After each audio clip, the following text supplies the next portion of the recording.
qaadna waan cunay wax walbana waan cunay soo maad fahmin war khatarteedu way badnaydo waxa weeye annagoo iska yara qaylo dhalinyara markaan qaadkii ka kacnay ayaa qof walba meel iska qabtay meesha aniga igu daray waxaan sigaar doono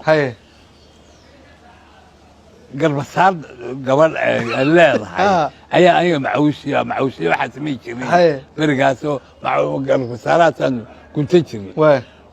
sigaar baan soo gurigiiba waa waayey gurigaan ka yimi markaad sigaarkii soo iibsatay ayaan gurigiiba waayey murqaan awgii wariyaahe owl xaggaad ka timi waxaan wadaba gurigiiba anoo garbasaartiisi aan garaacay markaa imika ma ka wacdiidaa dadka ma ka waanasa maya iska cunay marun saydaa noqde saydii noqdo ma jecla